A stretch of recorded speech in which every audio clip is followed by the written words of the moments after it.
விஜயகாந்தை பொறுத்த வரைக்கும் சினிமா மட்டும் இல்லாமல் அரசியல்லேயும் மிகப்பெரிய சாதனைகளை பண்ணவர். எந்த காலகட்டத்திலாவது சிவா அரசியலுக்கு என் கூட வந்துருங்க அப்படின்னு அழைச்சிருக்காரு அவர். நானும் செல்லுமணி எல்லாம் போய் கேட்டோம். அவர் ஒரே வார்த்தை சொன்னார், ரொம்ப தவறான ரிசல்ட் எனக்கு கொடுத்து மிகப்பெரிய இழப்பு உண்டாக்குச்சு. இழப்புன்றதை விட அவ்வளோ ரசித்து எடுத்த படம்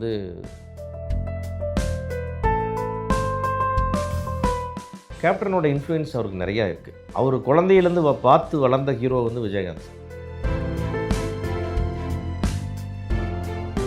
சீக்கிரம் முடிவெடுங்க. ஏன்னா இதுக்கு எல்லாத்துக்கும் அந்த அம்சம் அமையாது. விஜயகாந்த் சாருக்கு ஏன் கட்சி கரெக்டாக வந்துச்சுன்னா,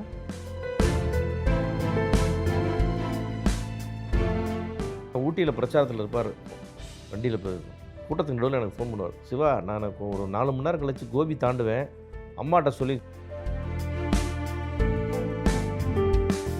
நம்ம ஆளுங்க தானே நம்மள இவ்ளோ தூரம் சப்போர்ட் பண்ணி கூட்டிட்டு வந்தாங்க. அவங்களுக்கு தெரியாதா அவங்களோட பெஸ்ட் ஹாலிடேஸ் நம்ம கூட தான்னு. GT Holidays, South India's #1 travel brand.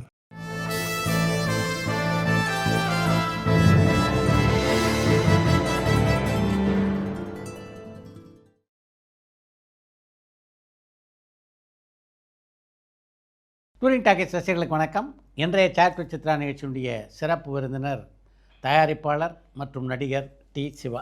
இதை தாண்டி முக்கியமான விஷயம் என்னென்னா, என்னுடைய நீண்டகால நெருங்கிய நண்பர் அவர். சினிமா உலகத்தில் நீண்ட அனுபவம் உள்ளவர். அந்த அனுபவங்கள் பலவற்றை இன்றைய நிகழ்ச்சியில் பகிர்ந்து கொண்டிருக்கிறார். இன்றைக்கு சினிமாவில், அதாவது ஏறக்குறைய ஒரு 30-40 ஆண்டுகளாக தொடர்ந்து சினிமாவில் பயணிக்கக்கூடிய வாய்ப்பு அப்படின்றது ஒரு சில திரைப்பட தயாரிப்பாளர்களுக்கு தான் அமையும். அப்படிப்பட்ட ஒரு தயாரிப்பாளர் தான் சிவா. வணக்கம். வணக்கம்.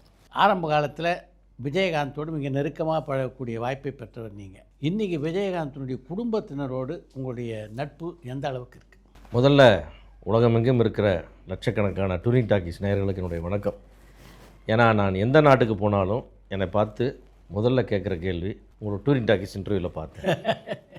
நம்ம படம் எடுத்தது நடிப்பதெல்லாம் தாண்டி அது ஒரு முக்கியமான விஷயம். அது குறிப்பாக நீ விஜயகாந்த் சாரை பற்றி பேசுனதை அதில் கேட்டேன்னு சொல்லுவாங்க. அந்த வகையில் டூரிங் டாக்கீஸ் எனக்கு பல இடங்களில் எனக்கு பெருமையை தேடி தந்திருக்கு. நன்றி. விஜயகாந்த் சார் எப்படி நான் வச்சுருந்தனோ அதே மாதிரி அந்த குடும்பத்தின் மேலும் எனக்கு பெரிய மரியாதையும் பற்றும் உண்டு. சமயத்தில் கூட என்னுடைய மகளுடைய திருமணத்திற்கு திருமதி பிரேமலதா விஜயகாந்த் அவர்கள் வந்தாங்க, சுதீஷ் வந்தாங்க. அந்த அளவுக்கு தொடர்ந்து நான் அந்த ஒரு விஜயகாந்தை பொறுத்த வரைக்கும் சினிமா மட்டும் இல்லாமல் அரசியல்லேயும் மிகப்பெரிய சாதனைகளை பண்ணவர். எந்த காலகட்டத்திலாவது சிவா அரசியலுக்கு என் கூட வந்துருங்க அப்படின்னு அழைச்சிருக்காரு அவர். அவர் அழைக்கலை, நானும் செல்லுமணி எல்லாம் போய் கேட்டோம், தனித்தனியாக கேட்டோம். நாங்கள் கட்சி ஆரம்பித்து எப்படி வரணுன்ட்டு. அவர் ஒரே வார்த்தை சொன்னார், உங்கள் வேலையை நீ பாரு, என் வேலையை நான் பார்க்குறேன். இன்னொன்று கொச்சையாக சொன்னார், இந்த சினிமாக்காரங்களாம் பின்னாடி வருவாங்க, என் கட்சியை வளர்ப்பாங்கலாம், நான் கட்சியை ஆரம்பிக்கல, என்னையும் மக்களையும் நம்பி ஆரம்பிச்சிருக்கேன் அரசியலை. இங்கே எங்கோடு இருக்கிறேன்னு சொல்லி உனக்கு 4 வாய்ப்பு கெட்டு போகும், அதெல்லாம் நீ செய்யாத. நான் இது சினிமா போதுன்னு முடிவு எடுத்துகிட்டு அடுத்த வேலைக்கு வந்திருக்கேன். நீ சினிமா போதுன்னு முடிவு எடுத்துகிட்டு அப்புறம் இங்கே வா, ரெண்டையும் செய்ய முடியாதுன்ட்டார். அந்த மாதிரி தான் நெருங்கிய நண்பர்கள் கேட்ட போதெல்லாம் அவர் சினிமாவிலேருந்து யார் கேட்ட போதும் அவர் என்கரேஜே பண்ணல, எல்லாரையுமே வராதிங்கன்னே சொல்லிட்டார். ஏன்னா அவர் ஒரு சினிமா கும்பலாக கூட்டிகிட்டு உள்ளே வரான்ற இமேஜ் அவர் கொடுத்துக்கவே இல்லை. கடைசி வரைக்கும் சோலோவோ விஜயகாந்தோடு மிக நெருக்கமாக பழகக்கூடிய வாய்ப்பினை பெற்ற விஜயம் பார்த்திங்கன்னா, அவர் இன்றைக்கி அரசியல் கட்சி ஆரம்பிச்சிருக்காரு. அவரும் இதே பாணியை தான் பின்பற்றுறார். அவர் நினச்சா சினிமாலேருந்து பல பேர் அந்த கட்சியில் இணைச்சிருக்கலாம். இப்போ விஜயகாந்த் என்ன சொன்னாரோ அது மாதிரி தான் அவர் சொல்கிறார் அப்படின்னு நானும் கேள்விப்பட்டேன். அதை எப்படி பார்க்குறீங்க? உண்மை அப்படி தான். அவர் சும்மா பேசும்போது அது மாதிரி தான் சொல்கிறார். நான் என் வேலையை வந்துட்டேன், நான் பார்த்துக்கிறேன், மற்றதெல்லாம் நீங்கள்லாம் விட்டுருங்க, சும்மா கூட நில்லுங்க போதும், அப்படி தான் அவர் சொல்கிறார். நீங்கள் எல்லாம் வாங்க, சேர்ந்துக்குங்க, கூட வாங்க. அந்த மாதிரி அவர் சினிமா துறையில் யாரையுமே கூப்பிடல. நீங்கள் வேணால் பாருங்கள், கூட இருக்கிற யாரையுமே அவர் அந்த சர்க்கிள் சேர்த்துக்கல. கேப்டனோட இன்ஃப்ளூயன்ஸ் அவருக்கு நிறையா இருக்குது. ஏன்னா அவர் குழந்தையிலேருந்து பார்த்து வளர்ந்த ஹீரோ விஜயகாந்த் சார். கரெக்ட். ஏன்னா SASR 17, 18, 19 படம் முன்னே பண்ணியிருக்கும்போது அந்த பையனுக்கு எவ்வளோ ட்ராவல் இருந்திருக்கும் அந்த ஃபேமிலியோடவும் அந்த சார் கூடவும். அதே மாதிரி விஜய்க்கு அந்த முதல்ல ஒரு கெஸ்ட் ரோல் நடித்து கொடுத்து ஒரு பெரிய பாதையை அமைச்சு கொடுத்தது விஜயகாந்த் சார். அதனால் எல்லா இடத்துலையும் அந்த இன்ஸ்பிரேஷன் அவருக்கு இருந்துகிட்டே இருக்கும். இதுவும் அது ஒரு காரணமாக இருக்கலாம், நம்ம அவர் மாதிரியே இருப்போம். விஜயகாந்த் சார் நினச்சி எத்தனை நடிகர்கள் அவர் பின்னாடி வந்திருப்பாங்க பிரச்சாரத்துக்கு. கரெக்ட். ஒருத்தர் கூட எங்கேயுமே கூப்பிட்டு போகல. அவர் என்னை கூடவே அவ்வளவு க்ளோஸாக இருந்த எந்த ஃப்ரெண்ட்ஸையும் கூப்பிடல அவர். அதே தான் விஜய் சாரும் அதே தான் ஃபாலோ பண்ணுறாரு. விஜயோட எந்த காலகட்டத்தில் உங்களுக்கு நெருக்கமான நட்பு ஏற்பட்டது? நடிக்க ஆரம்பிக்கும் போது இருந்து நம்ம கொஞ்சம் பார்க்குறோம். ஷூட்டிங் போகிறது வர்றது, அவ்வளோ நம்ம விஜயகாந்த் சார் பார்க்க அவர் வர்றது, நான் விஜயகாந்த் சார் நெருக்கமாக இருக்கும்போது அவங்க வர்றது, அந்த மாதிரி பல காலகட்டங்களில் பார்த்து எப்போ பார்த்தாலும் பேசிக்கிற மாதிரி இருந்தது.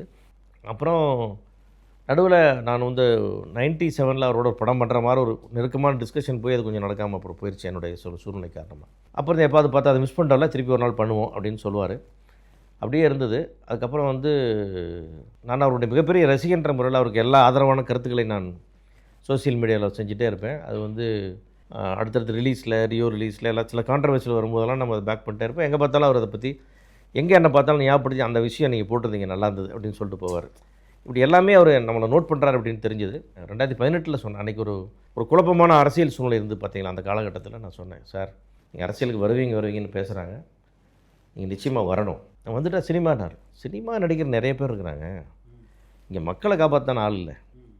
ஏன்னா விஜயகாந்த் சார் சுச்சுவேஷன் இப்படி இருக்குது, அவர் வந்துடுவார்னு நினச்சோம், அவர் கொஞ்சம் உடல்நிலை சரியில்லாமல் இப்படி இருக்குது. இந்த பக்கம் அரசியல் குழப்பங்கள், இந்த பக்கம் வந்து இந்த கட்சி அந்த கட்சி, இது ஜெயலலிதா அவர்களுடைய உடல்நிலை, இதெல்லாம் நிறைய காரணங்கள்லாம் இந்த மாதிரி நிறைய பிரச்சனை போயிட்டுருக்கு. இந்த நேரத்தில் நீங்கள் வந்தால் ரொம்ப நல்லாயிருக்கும். எல்லோரும் அப்படி சொல்கிறீங்க, பட் எனக்கு இன்னும் முடிவு பண்ணல அப்படின்னார். சீக்கிரம் முடிவெடுங்க, ஏன்னா இதுக்கு எல்லாத்துக்கும் அந்த அம்சம் அமையாது, உங்களுக்கு அது இருக்குதுன்னு நினைக்கிறேன். அப்படி ஒரு கிரேஸும் உங்களுடைய ரசிகர் மன்றத்துக்கு மட்டும்தான் அந்த கட்டமைப்பு இருக்குது. விஜயகாந்த் சாருக்கு ஏன் கட்சி கரெக்டாக வந்துச்சுன்னா, அவருடைய ரசிகர் மன்ற கட்டமைப்பு அவருக்கு பிரமாதமாக இருந்தது. அந்த ஆர்கனைஸ்டாக இருப்பாங்க. அதே ஆர்கனைஸ்டு குரூப்பு கூட இருக்குது. அந்த விஜயகாந்த் சார் சிஸ்டத்தை அப்படியே ஃபாலோ பண்ணியிருப்பார் ரசிகர் மன்றத்தில். அதே மாதிரி எல்லா ஊருக்கு கிளைக்கு கிளை, அந்த ரசிகர் மன்றம் இல்லாத ஊரோ அந்த ஏரியாவோ இருக்காது விஜய்க்கு. இதெல்லாம் உங்களுக்கு இருக்குது, நீங்கள் கண்டிப்பாக பண்ணணும்னு சொல்லிட்டு ஒரு பெரிய ஒரு மக்கள் வெள்ளத்தில் விஜய் வர்ற மாதிரி ஒரு மிக பிரமாதமான ஒரு பெயிண்டிங் ஒன்று கொடுத்து, இது என்னுடைய வேண்டுகோள், அப்புறம் உங்கள் இஷ்டம் அப்படி சொல்லி கொடுத்துட்டு வந்தேன். இன்றைக்கி அவர் ஆஃபீஸில் அந்த பெயிண்டிங் இருக்குது. ஆமாம், அந்த பெயிண்டிங்கில் வந்து ஒரு டைட்டில் போட்டு கொடுத்தேன் அவருக்கு, விஜயின் ஆட்சி பீடம் அப்படின்ட்டு. படம் டைட்டில் இருக்கு. ஆமாம், ஒரு கொடுத்தேன். ஏன்னா அது வந்து அந்த நேரத்தில் எனக்கு வந்து ஒரு சேவியர் மாதிரி ஃபீல் பண்ண அவர், என்னடா அது அப்படின்னு சொல்லிட்டு. அப்புறம் அம்மா மறைஞ்சாங்க, அதுக்கப்புறம் ஆட்சி வந்தது, அப்புறம் ஆட்சி மாற்றம் வந்தது, இதெல்லாம் அப்புறம் நான் போன ஒரு குழப்பமான சொல்லி அவர்கிட்ட போய் நம்ம சொன்னோம். பட் இன்றைக்கி கூட வந்து அது திருப்பி பேசும்போது என்ன நினச்சி அன்றைக்கி சொன்னீங்க, அது ஞாபகம் இருக்குது, இன்னும் இருக்குது. அருமை. அப்புறம் நான் அந்த கோட் திரைப்பட ஷூட்டிங்கில் போகும்போதெல்லாம் நான் பேசுவோம், அதெல்லாம் ஞாபகம் இருக்குது. அது இன்றைக்கி நடக்குதுன்றது இன்றைக்கி நடந்துச்சு, அவ்வளோதான். அன்றைக்கி கேட்டது இன்றைக்கி நடக்குது. அது வந்து என்னென்னா, அந்த கரிஷ்மா அவர்கிட்ட இருக்குதுன்னு அன்றைக்கி நான் நம்பினேன். சூப்பர். அதை போய் நம்ம அன்றைக்கி சொன்னோம், இன்றைக்கி நடந்துகிட்ருக்கு. அதுக்கப்புறம் பேசும்போது, ஆனால் இப்போ நம்மளாம் ஷூட்டிங்கில் பார்த்தோம்னு வச்சுங்களேன், அப்போல்லாம் எந்த அரசியல் எதுவும் பேச மாட்டார். இது எப்படி அது எப்படி அதெல்லாம் இருக்காது. அது அவருடைய முடிவு, அவருடைய விஷயம், அதில் அவர் போயிட்டுருக்கார். நீங்கள் வாங்க கட்சியில் சேருங்க, இது எப்படி இருக்குது அரசியல், அவர் என்ன இவர் என்ன சொல்கிறார், இந்த காசிப்ஸ்லாம் எதுவுமே லொக்கேஷன். அவர் சினிமா பற்றி மட்டும் தான் பேசும். நம்ம ஷூட்டிங்கில் போனோம்னா நான் கோட் டைம்லேயும் அவர் பாலிடிக்ஸில் வந்துட்டார், கட்சி ஆரம்பிச்சாச்சு. ஆமாம். அப்போ நீங்கள் படப்பிடிப்பில் கூட இந்த ரஷ்யாவில் இருந்தீங்களே ஒரு 10 நாள் கூட. அப்போ கூட எப்பயுமே வந்து அந்த பரபரப்பான சூழ்நிலை கூட நம்மகிட்ட யார்ட்டையும் வந்து அரசியல் பேச மாட்டார். சினிமா தான். ஒரு சினிமா பற்றி, விஜயகாந்த் சாரை பற்றி எதாவது கேட்பார். இந்த மாதிரி விஷயங்கள் தான் பேசிகிட்டு இருப்பார் தவிர, இல்லைன்னா பெரும்பாலும் நேரம் அமைதியாக இருப்பார். ஏன்னா அவருக்கு வந்து அடுத்த சீன் மைண்டில் வந்துருச்சுன்னா அதுக்குள்ளே போய் அப்படியே கோந்துருவார். அந்த ஷாட் முடிஞ்சால் தான் கொஞ்சம் ரிலாக்ஸ் ஆகிறார். அது ஒரு கான்சன்ட்ரேஷன் ஒன்று வச்சுருக்கார். அந்த அப்பா பையனாக நடிக்கிறதுனால அந்த மூடுக்கு மாறிட்டே இருப்பார். ஸோ அந்த மாதிரி தான் எனக்கு அவருக்கு அந்த நடந்தது. அரசியல்லாம் அவர் பேசுகிறது, விஜயகாந்த் சார் எப்படி அதே மாதிரி. விஜயகாந்த் சார் பார்த்தீங்கன்னா இப்போ நம்மளோடலாம் வந்தாருன்னா அரசியலே பேச மாட்டார். ஆமாம், ஞாபகம் இருக்கும் உங்களுக்கு. கரெக்ட். ஜாலியாக அதெல்லாம் பேசிட்டு, சினிமா கதையெல்லாம் பேசிட்டு சிரிச்சிட்டு அம்மா கலியாது இதெல்லாம் சொல்லிட்டு, அவர் கட்சி ஆஃபீஸுக்கு நம்ம போனால் கூட அரசியல். நம்ம கட்சி ஆஃபீஸ் போனோன்னா அவங்க கட்சி ஆஃபீஸ் மாதிரி அது சினிமா ஆஃபீஸாக மாறிடும். ஸோ அந்த மாதிரி தான் விஜய் சாரும் நிறைய ஒத்துப்போங்க ரெண்டு பேர்த்துக்கும் அந்த விஷயங்களில். விஜயை பொறுத்த வரைக்கும் உங்களுக்கு அவருக்கும் மிக நெருக்கமான நட்பு இருக்குன்றதை உணர்த்துற மாதிரி உங்களுடைய மகளுடைய திருமணத்துக்கு அவர் வந்தார். அதை எப்படி பார்க்குறீங்க? பெருமகிழ்ச்சியான நேரம் அது. ஏன்னா அது வந்து அதுக்கு முந்தின நாள் தான் எனக்கு தெரியும் அவர் வரப்போகிறார் அப்படின்ட்டு. ஜெகதீஷ் வந்து இடம்லாம் பார்த்துட்டு கன்ஃபார்ம் பண்ணிட்டு போனதுக்கப்புறம் தான் தெரியும். நானும் யாருக்கும் சொல்லவே இல்லை, அந்த ஆர்கனைசர்ஸ்க்கு மட்டும் சொல்லி அப்படியே வச்சுருந்தோம். ஸோ என்னுடைய மகள் மருமகள்லேருந்து வீட்டில் எல்லாத்துக்குமே, அந்த கெஸ்ட் எல்லாத்துக்குமே அது ஒரு பெரிய ஒரு இன்ப அதிர்ச்சி தான். அது யாருமே எதிர்பார்க்கல. அதில் கூட அவர் அந்த வந்த விதம், அந்த போட்டு வந்த அந்த ட்ரெஸ்ஸு, அந்த பட்டு வேஷ்டி சட்டை, அந்த பொக்கையை தூக்கிட்டு வந்த விதம் எல்லாமே வந்து ஒரு பெரிய பர்சனல் பாண்டிங் காட்டுச்சு எனக்கு. அது ரொம்ப எனக்கு நான் எப்படி சொன்னேன், ரொம்ப நெகிழ்ந்து போனேன்னு சொல்லுவேன். அந்த இடத்துல நானாகவே இல்லை. என்னால் வந்து அது, ஏன்னா நம்ம போய் கூப்பிட்டோம், நான் வந்து ரொம்ப தயங்கி தான் கூப்பிட்றேன். ஏன்னா கூப்பிடாம விட்டான்னு ஒரு எண்ணம் வந்துடக்கூடாதுன்றக்காக தான் நான் கூப்பிட போகிறேன். நீங்கள் வந்தால் நல்லாயிருக்கும் அப்படின்னு. அதான் நான் வந்தால் நல்லாயிருக்கும், வருவேன். நீங்கள் வந்தால் ரொம்ப சந்தோஷம். இதில் என்ன, இதோட என்ன இருக்குது. ஏன்னா இந்த சம்பவங்கள்லாம் நடந்திருக்கு, இதுக்கப்புறம் எப்படி வெளியே வர்றது, செக்யூரிட்டி அவர் எந்த மாதிரி மனநிலையில் இருப்பார்? செக்யூரிட்டி பிரச்சனை திருப்பி வருமே அப்படின்லாம் நான் யோசித்தேன். அப்புறம் பார்த்தா அது பாட்டுக்கு ஜில்லுன்னு ஒரு சின்ன காரில் வந்து இறங்கி இன்னொரு காரில் ஏறி வெளியே போயிட்டார். மற்றவங்களாம் அந்த காரை துரத்திக்கிட்டு இருக்காங்க. சினிமா மாதிரி ஒரு சூப்பராக சீன் பண்ணார், ரொம்ப அழகாக இருந்தது. வந்துட்டு விஷ் பண்ணார், மகள்கிட்ட பேசினார், குடும்பத்தோடலாம் பேசிட்டு ரொம்ப இயல்பாக அங்கே அந்த அந்த அந்த இப்படி ஒரு ஒரு மிகப்பெரிய நடிகனாகவோ ஒரு தலைவனாகவோ எந்த தோரணையும் காமிச்சிக்காம, அதாவது அந்த திருமண விழாவையே மொத்தமாக வந்து கலரை மாற்றி மாதிரி சைஸை மாற்றி அது உலகமெங்கும் எடுத்துகிட்டு போயிடுச்சு அந்த ஒரு ஒரு விஷயம். அவ்வளோதான். திருமணத்துக்கு அப்புறம் வந்து விஜய் சந்தித்து பேசக்கூடிய வாய்ப்பு அமைஞ்சுதான். நான் போய் நன்றி சொல்லலாம்னு நினச்சேன். சரி, அவருடைய ஷெட்யூல்ஸ் ரொம்ப பிஸியாக இருந்தது.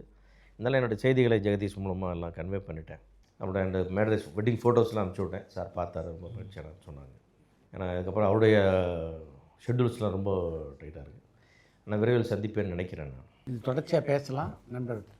வணக்கம் சார், நல்லா இருக்கீங்களா சார்? அருமை அருமை. வணக்கம் சிவா சார். வணக்கம் வணக்கம் தம்பி, நல்லா இருக்கீங்களா? நல்லா இருக்கேன் சார். உங்களோட படம் பார்த்தீங்களா சார்? நிறைய படம் ப்ரொடியூஸ் பண்ணியிருக்கீங்க. அதில் என்னோட ஃபேவரட் பார்த்தீங்கன்னா சார் ஜெமினி கணேசனும் சுருளிராஜனும். எனக்கு நான் ப்ரொடியூஸ் பண்ணது எனக்கு ரொம்ப பிடிச்ச படமே ஜெமினி கணேசனும் சுருளிராஜனும் தான். அது வந்து ஒரு ராங் ரிலீஸ் ஒன்று பண்ணதுனால ஒரு தவறாயிடுச்சுன்றது தான் என்னோடய நம்பிக்கை. என்னென்னா அந்த ஜிஎஸ்டி ப்ராப்ளத்தால் தேட்டர்லாம் மூடி வச்சு திருப்பி தேட்டர் திறந்த உடனே நான் ரிலீஸ் பண்ணிட்டேன். மக்களுக்கு வந்து தேட்டர் திறக்கலையா, இந்த ஜிஎஸ்டினால் பயங்கரமாக ரேட் ஏறிடுச்சு, தேட்டரில் காஃபி விலை பாப்கார்ன் விலை 500 ரூபாய்ச்சுன்னு ஒரு சும்மா ஒரு வதந்திகளால் மக்கள் கொஞ்சம் பயந்திருந்த நேரத்தில் அந்த படம் வெளியே வந்துச்சு. ரொம்ப தவறான ரிசல்ட் எனக்கு கொடுத்து மிகப்பெரிய இழப்பு உண்டாக்குச்சு. இழப்புன்றதை விட வந்து அவ்வளோ ரசித்து எடுத்த படம் வந்து வசூல் பண்ணல, அப்படி ஓடலைன்னு பெரிய வருத்தம் எனக்கு இன்றைக்கும் இருக்குது. ஆனால் அதுவே டிவியில் வந்ததுக்கப்புறம் பார்த்திங்கன்னா அது அவ்வளவு ஃபோன், அவ்வளவு விசாரணை அந்த படத்தை பற்றி அவ்வளவு இது வருது. பட்டு லைஃப்லேயே நான் ரொம்ப வருத்தப்படுற விஷயம், சினிமா கேரியர்லேயே நான் ரொம்ப வருத்தப்பட்ட விஷயம் அந்த படத்தோட தோல்வி தான். ஏன்னா இப்போ ஓவராலாக பார்த்தீங்கன்னா சார் அந்த படத்தோட ரிசல்ட் வந்து அவ்வளோ மக்கள்கிட்ட இருந்து ரொம்ப நல்லா வந்துக்கிட்டு இருக்கு. ஏன்னா அது எல்லாராலையும் ரசிக்கப்பட்ட படம் சார். அது அதான் டிவியில் ரசிக்கப்பட்ட படம், தேட்டரில் ரசிக்கிறதுக்கு காரணம் கேட்டிங்கன்னா ஒரே வாரத்தில் ரிலீஸ் பண்ண 380 சென்டரை ஒரே வாரத்தில் எடுத்துட்டாங்க. ஆமாம், அதுதான் பிரச்சனை. அது 2வது வாரம் ஓடிந்தால் கூட கொஞ்சம் வாய்ப்பு இருந்திருக்கும் அதுக்கு.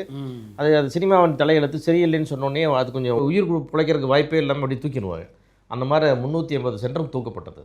Okay sir, thank you sir. Thank you. இந்த தயாரிப்பாளராகிறது அப்படின்றது நீங்கள் திட்டமிட்டு வந்ததா இல்லை தற்செயலாக அமைஞ்சதா? ரொம்ப தற்செயலாக அமைஞ்சது சார். நான் வந்து பாரதராஜ் அசிஸ்டன்ட் டைரக்டராக சேரணும்னு சென்னை வந்தவன் தான். டேரக்டராக தான் கோல். ஆமாம், அசிஸ்டன்ட் டைரக்டர் ஆகணும், டைரக்டர் ஆகணும், அதுதான் கோல் தவிர வேறு ஒன்றும். அந்த கதை, அந்த ஆசை, இதை ரெடி பண்ணுறது, அந்த மாதிரி விஷயங்கள். அப்படி வந்தபோது பாரதராஜ் அசிஸ்டண்ட்டாக சேர முடியல. அப்புறம் நண்பர் ஒருத்தர் மூலமாக ஜேபிஆர் அறிமுகம் கிடச்சி, என்ன வேணுன்னா பாரதராஜ் அசிஸ்டன்ட் டைரக்டர் வேணும், உனக்கு என்ன வேலை தெரியும்னா ஃபோட்டோகிராஃபர்னு. ஃபோட்டோகிராஃப் பண்ண நீ ஃபோட்டோகிராஃப் வேலை பார்க்குறது நாய் பெயின் திட்டு வாங்குற அசிஸ்டன்ட் டைரக்டர் வேலை பார்க்குறேன். என் படத்துக்கெலாம் நீ தான் ஃபோட்டோகிராஃப், என் பத்திரிக்கை நீ தான், ஒரு மூக்குத்தின்னு ஒரு பத்திரிக்கை நடத்துது. ஆமாம், அது ஒரு விதமான பத்திரிக்கை. அது அதுக்கு நீ தான் ஃபோட்டோகிராஃப் பண்ணிட்ட. நமக்கு என்ன, சரி ஓகே ரெடி, நம்ம தான் உடனே எல்லாத்துக்குமே ரெடி தானே, ஓகே சார் நான் பண்ணிடுறேன். உடனே ஸ்டில் ஃபோட்டோகிராஃபாக போயிட்டேன் படத்துக்கு. நமக்கு ஃபோட்டோ ஸ்டுடியோவில் லைட்டு போட்டு இப்படி கேமரா வச்சுட்டு எடுத்து தான் பழக்கம்.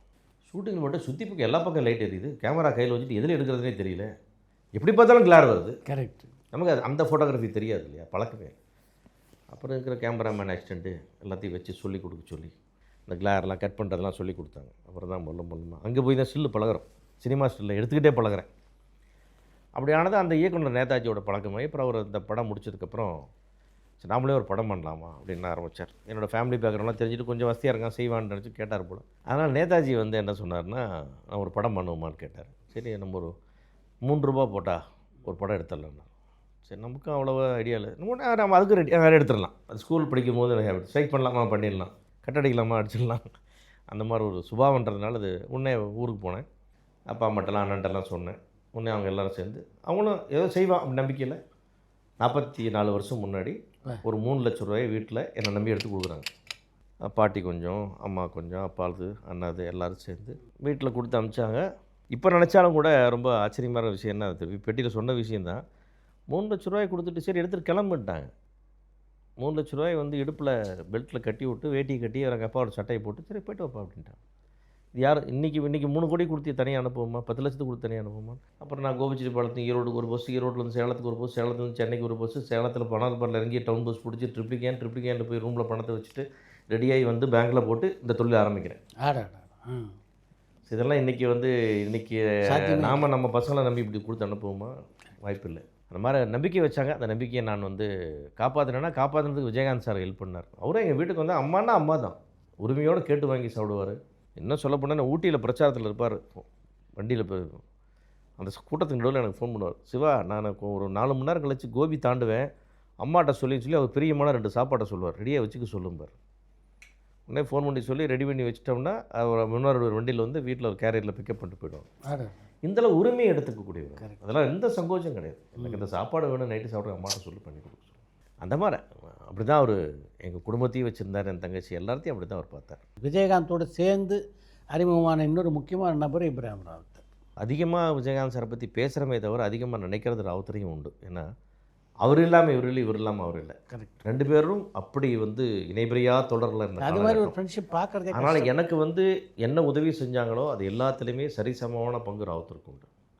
ராவுத்தர் வந்து கணக்கு பார்த்து 7 லட்ச ரூபா எடுத்து கொடுத்தது தான் அவர் எடுத்து என் கையில் கொடுத்தார். அந்த லாப நஷ்டத்தை கணக்கை பார்க்குறவர் ராவுத்தர், அந்த பங்கை பிரித்தவர் ராவுத்தர். அந்த 7 லட்சம் பேக் எடுத்து இந்தா உனக்கு 7 லட்சம் எடுத்து கொடுத்தது தான் விஜயகாந்த் சார். அந்த முடிவை எடுத்தது ராவுத்தர். அதை மறுக்காமல் சந்தோஷமாக கொடுக்குற பார்த்தீங்களா, அதுதான் விஜயகாந்த் சார். இதுதான் அது ஒரு ஜாயிண்ட் எஃபோர்ட். அது சூப்பர். நான் எந்த இடத்துலையுமே வந்து நம்ம எல்லா இடத்துலையும் விஜய் ராவுத்தர்னு எல்லா இடத்துக்கும் சொல்ல முடியல. காரணம் விஜயகாந்த் சார் நம்ம முன்னிலைப்படுத்துகிறோம். அஃப்கோர்ஸ் விஜயகாந்த் சாரை வச்சு தான் ராவுத்தரை. அது கரெக்ட். ஆனால் ராவுத்தர் எவ்வளோ பெரிய பேக் பண்ணுங்கிறது நம்ம மாதிரி எல்லாத்துக்கும் தெரியும். அவர் இல்லாமல் விஜயகாந்த் சார் இல்லைன்றது. ஏன்னா அந்தளவுக்கு வந்து ஒரு எவ்வளோ பெரிய ஒரு சுவராக இருந்தார் அவருக்கு நமக்கு தெரியும். ராவுத்தரோட குவாலிட்டிஸ்லாம் வந்து இன்னுமே வந்து நான் நிறைய வந்து அவரை நான் பயங்கரமாக இன்ஃப்ளூயன்ஸ் பண்ணி வச்சுருக்கார். நம்ம படம் எடுக்கும்போது செய்த சரியான விஷயங்களுக்கும் சரியான தவறான செயலுக்கும் எல்லாமே ராவுத்தர் தான் உதாரணமாக இருப்பார். ஏன்னா அந்த செலவு பண்ணுறது கொஞ்சம் கணக்கு பார்க்காம பண்ணுங்கப்பா, படம் எடுத்துகிட்டே இருங்கப்பா, நல்லா வரும்பா, கொடுப்பா கேட்குறேன்னா கொடுத்துட்டு போயிடும். இல்லைண்ணா பட்ஜெட் ரொம்ப தப்பாகுது, இல்லை அது இருக்கட்டப்பா, படம் நல்லா வரணும்ல, நாளைக்கு ஓடணும்ல. இதே புத்தி எனக்கு நிறைய வந்திருக்கு. நான் ஒரு அரவான் எடுத்து 6.5 கோடிக்கு ஆரம்பித்து 10.5 கோடிக்கு போய் முடிச்சேன்னா அது வந்து என் பின்னாடியே பேய் மாதிரி ராவுத்தர் சுற்றின்னு இருந்தார். ஏன்னா அந்த பாதிப்பு என்னை அப்படி தான் ட்ரைவ் பண்ணி வச்சுருந்தார் அவர். நான் இல்லை நல்லா இருக்குமே, இது கொஞ்சம் எடுத்துடலாம், இந்த ஸ்ட்ரீட் ஒன்று செட்டு சரி போட்டுடலாம், இது ஆர்டிஸ்ட் இது போட்டலாம், அது போட்டலாம், நல்லா வரணுமே படம். இந்த கவலையில் டைரக்டரோட கவலை நான் எடுத்துக்குவேன். இது யார் எடுத்துக்குவேன்னா ராவுத்தர் எடுத்துக்குவார். நாங்கள்லாம் போய் ப்ரொடக்ஷன், அப்போ நான் ப்ரொடக்ஷன்லாம் எல்லாத்தையும் வேலைகளை பார்த்துக்கிட்டு அவர்கிட்ட போய் இதை என்ன பட்ஜெட் அதிகமாகுதுன்னு எப்படி சொன்னேன். சரிப்பா 10 ரூபா சேர்த்து கடை வாங்கினா போதும், படம் நல்லா வரணும்ல, அண்ணனுக்கு படம் ஓடணும்ல, 2-3 படம் ஓடாமல் இருக்குப்பா, நல்லா வரணும், எடுங்க, இப்படி சொல்லி அவர் எனக்கு அதை மோட்டிவேட் பண்ணிட்டார். நல்லா சாப்பாடு கொடுங்க, சாப்பிடுங்க. அந்த சாப்பாடுன்ற விஷயத்தை எனக்கு உணர்ந்து திணிச்சிட்டார். அந்த செலவு பண்ணுன்றது திணிச்சிட்டார். அது வந்து அந்த மனிதாபிமானத்தை அதிகமாக எனக்குள்ளே அவர் விதைச்சி வச்சுட்டு 2 பேருமே எனக்கு விதைச்சி வச்சுட்டு போயிட்டாங்க. அருமை. அது வந்து அஃப்கோர்ஸ் அது இன்றைக்கி நான் அதில் எந்த ரெக்ரெட்ஸ் இல்லை. நான் அரவான் வந்து எடுத்து வியாபார ரீதியாக தோற்றால் கூட எனக்கு அதில் ஒன்றும் வருத்தம் இல்லை. ஏன்னா ஒரு பெருமையான தருணம் தான் அது. ஒரு சின்சியரான போராட்டம் எனக்கு. கரெக்ட். நான் ஒன்றும் ஒரு ஆபாச படம் எடுத்து தோக்கலை, ஒரு மசாலா படம் எடுத்து தோக்கலை. ஒரு அற்புதமான விஷயம் ஒன்று எடுத்து இப்போ நீங்கள் கூட அந்த படத்தை ரொம்ப பிடிச்சுன்னு பாராட்டினீங்க. அது ஒரு சிலருக்கு பிடிக்கல. அதுவும் கூட தமிழ்நாட்டில் ஒரு 9 கோடி ரூபாய் கலெக்ட் பண்ணிச்சுன்னா பெரிய விஷயம். உங்களுடைய திரைப்பயணத்தில் பல நண்பர்கள் உங்களுக்கு கிடைச்சாங்க. அதில் மிக முக்கியமான நபர் வந்து இளையராஜா. அவர் எப்போ முதல்ல சந்திச்சிங்கன்னு நினைவு இருக்கா?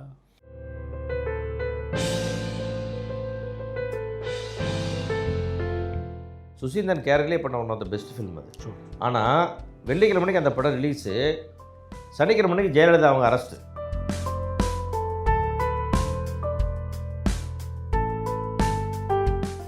என் படமே இருக்காது. ஜெமினி கணேசன் சுந்தரராஜனும் தேட்டரில் ஃப்ளாப்பு.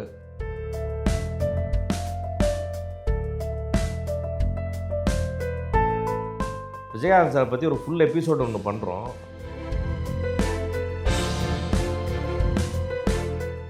ஏப்ரல் 4, 5, 6, 3 நல்ல நாள்லாம் நிறையா இருக்குது. நீங்கள் தான் நாள் கொடுத்து அன்றைக்கி நீங்கள் வந்தால் தான் சார் கல்யாணம். வந்துடுறேன். எங்கே நான் கோபிச்செட்டிப்பாளையம்.